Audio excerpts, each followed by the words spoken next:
السلام علیکم دوستو، آپ دیکھ رہے راحت خان چینل۔ تو دوستو آج کی جو انفارمیشن ہے وہ بھی بہت امپورٹنٹ ہے، اور وہ ان لوگوں کے لیے جو یہاں امریکہ نیو یارک میں رہتے ہیں، اور جو امیگرینٹس یا اسائلم سیکر ہے جن کے کیس وغیرہ چل رہے، یہ ویڈیو ان لوگوں کے لیے ہے اسپیشلی۔ تو اب ایک اور ایسی لوگ جو ہے اس کو پاس کیا گیا ہے کہ اس سے پہلے اگر جن لوگوں کے کیس چل رہے ہیں اور ان لوگوں کا انٹرویو کا ڈیٹ جو ہے وہ تقریباً کسی کے 5 سال، کسی کے 10 سال، کسی کے 15 سال، 20 سال تک بھی لوگوں کے کیس جو ہے امیگریشن انٹرویو جو ہے 10-15 سال کے بعد بھی آتے تھے۔ لیکن اب مسئلہ یہ ہے کہ اگر کوئی یہاں پر کیس اپلائی کرتا ہے اسائلم سیکر یا امیگرینٹ کے لیے جو بھی ہے، تو ان کے پہلے یہ ہوتی ہے کہ ان کے 5-6 ماہ میں ان کے کچھ جو ڈاکومنٹس ہے، سوشل سیکورٹی وغیرہ، ورک پرمٹ، یہ چیزیں آ جاتی ہے۔ تو پھر جو انٹرویو کے ٹائم ہے تو اس پہ تقریباً 5 سال، 10 سال، 15 سال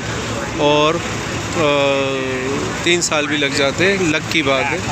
تو اس میں یہ ہوتا ہے کہ اگر آپ امیگرینٹ صاحب کو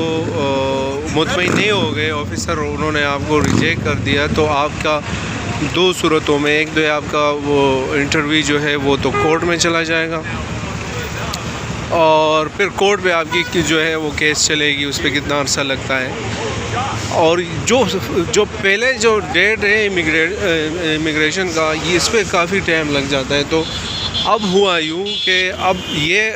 جن لوگوں نے کیس اپلائی کیا ہے، اب ہوگا یہ کہ اگر امیگرینٹ کا آپ کو انٹرویو کے لیے ابھی کوئی ٹائم نہیں آ رہا ہے، اس میں تقریباً 5 سال گزر گئے، 10 سال گزر گئے، تو اب یہ ہوا ہے کہ آپ اپلائی کر سکتے ہیں ان کو اپلیکیشن دے کے کہ نہیں، میری جو آپ کے پاس جو کیس پڑا ہے، لہٰذا آپ اس کو کورٹ کو جو ہے ٹرانسفر کر دے تاکہ میرا فیصلہ کورٹ پہ ہو جائے۔ تو ایک اچھی سی بات ہے ان لوگوں کے لیے جو سالوں سے یہاں پر ان کے کیس چل رہے ہیں، اور جو لوگ اپلائی کرنا چاہتے ہیں، جو اب انتظار میں انٹرویو کے،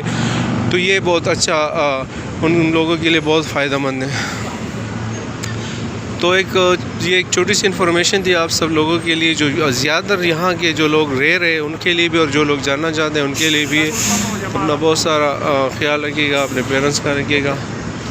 ان سے دعا لیجیے گا، اور انہی کی دعا میں آپ کی کامیابی ہے۔ والسلام۔